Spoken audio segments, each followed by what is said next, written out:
everyone, Dad Jokes Pone back here with another video. And here we are in the brand new update 22 Psychic City. And basically we're going to take a first impressions tour through the game. I'm still here on the loading screen, just having popped into the game. I haven't done anything whatsoever. So let's quickly go over everything and get a sense for what the new update is like. So the new island, Psychic City. Adding in 16 new fighters. Now, this is kind of the first big ticket item for this update, the trade license in the time trial shop. Um, Apparently, you can now get a drop and super drop boost, and there are now warnings before meteor showers. That's pretty great, actually. Pretty big fan of that idea. They kind of showed up out of nowhere, and you're either paying attention or you weren't. So that's nice. Also pretty excited to see there's a new defense mode here in this new town. Well, new island, excuse me.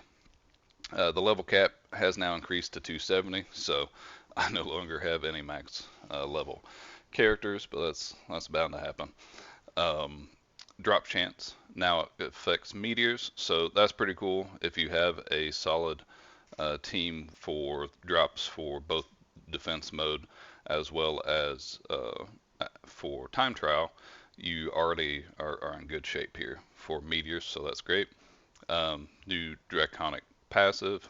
I don't have any idea what that does, but I'm going to assume it's pretty cool.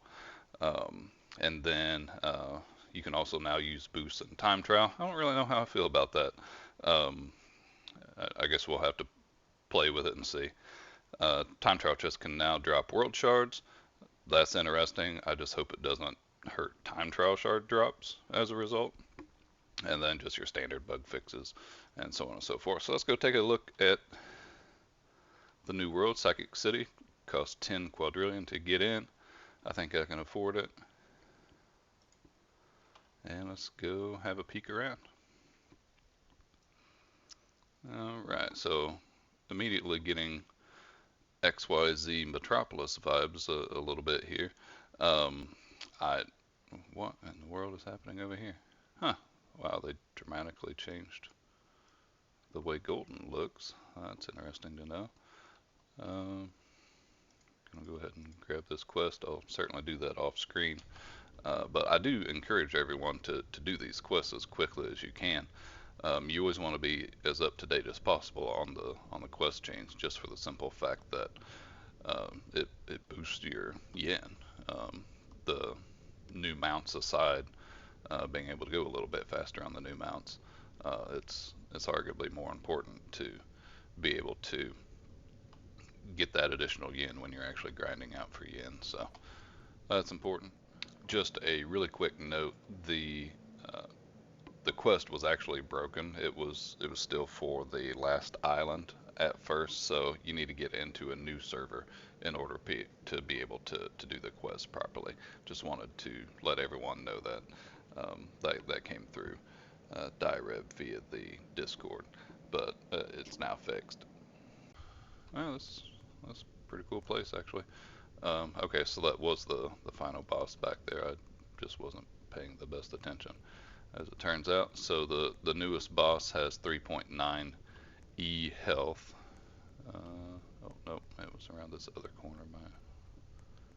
My apologies. So yeah, so this is the new boss, Blink, 3.9 E health.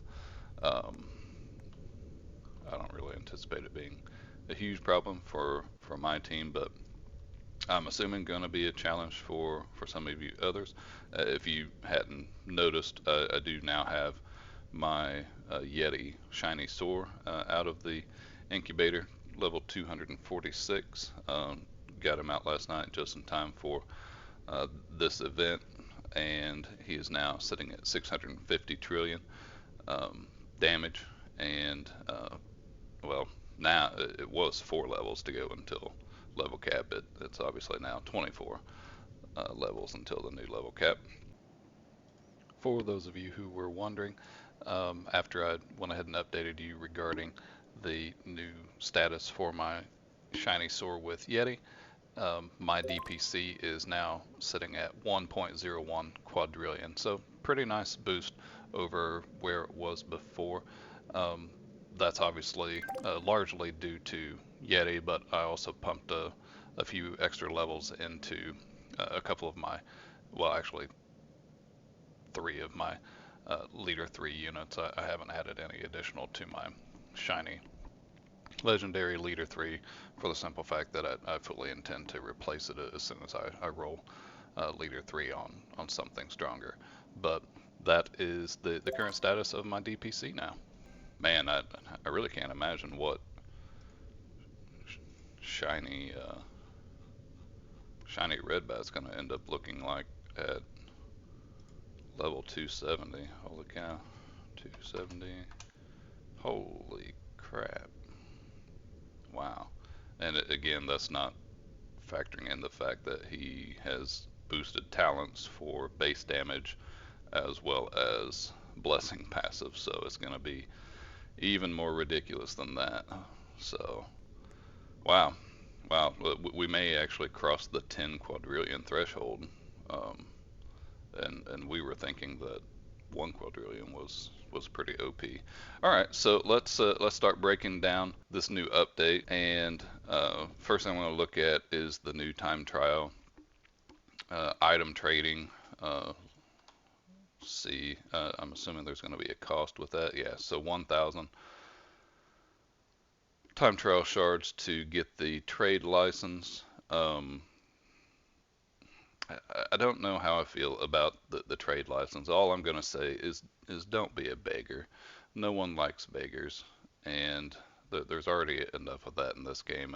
And frankly, trading was something that I was pretty staunchly against in anime fighters because of the beggars in the game. So don't be one of those. Nobody likes them. We'll just leave it there. All right, as you can see here, I did go ahead and purchase the trade option, and as a result, if you look over here at my cursor toward the bottom right of the screen, there is actually a new icon which allows you to click it and opens up the trade request panel. I'm assuming in here it'll pop up with someone's name who happens to be in the same server with you and allow you to initiate trade requests. I haven't actually done one so far, but it looks like that's how we're going to be trading items henceforth if we choose to do so. Wow, he kind of went all in for the super drop boost item there. That's kind of cool looking. Interesting. Okay. Um, and obviously you can see down here that this particular weekend event is triple XP and triple drops. So I already have 12 defense tokens, so I will certainly be taking full advantage of that and testing out the brand new defense mode, seeing how I can push in that, as well as trying to grow my multi opens so that I can take full advantage of this triple XP event. Not only am I looking to beef up my current units, I also obviously would like to um, try to pull the newest divine. So hoping for that as well, certainly. As of the time of recording this video, I did want to make everyone aware of an issue that's going on in the new defense mode. Direb has posted a message about the problem in the Anime Fighters Discord, in which he says that the issue with the new defense mode taking a long time is being investigated and we'll get a fix out as soon as possible. So I would probably caution everyone to hold off for a little bit on trying to do the new defense mode, at least until there is a new update from Direb saying that it's up and running properly now. And I will try to remember to put a pinned message in the comments in this video to let everyone know that it's up and running properly, just in case you don't happen to have access to the to the Discord. That way everyone can find that out as well. Well, guys, I think that's going to do it for update 22. I definitely wanted to get all of the changes out to the game, and I didn't in this video go ahead and cover the changes with the draconic passive, as I did find out about that more and went ahead and threw out a separate video regarding the draconic passive, and I do certainly believe that that will become the new meta for the new drop rate changes. But aside from that, that's everything. If you haven't already, I do hope you would subscribe to the channel, drop a like on the video, and feel free to comment down below what you think about update 22. I personally believe I don't like the trade function being implemented into the game. I know that was something that a lot of people have been begging for a very long time, and frankly, I think there are other features that should have been introduced first. For example, the ability to save separate teams. Now that we're using collector teams, we're using lucky passive teams, we can potentially use yin teams, and then of course we have our main fighting team. It would be great to just be able to push an icon and equip that team instead of always having to do it manually, and so on and so forth. So I definitely think that there were higher priorities than trade, and I guess we'll see how the game gets on with it. But let me know what you think, and I'll definitely look forward to seeing you guys in the next one. Take care, everyone.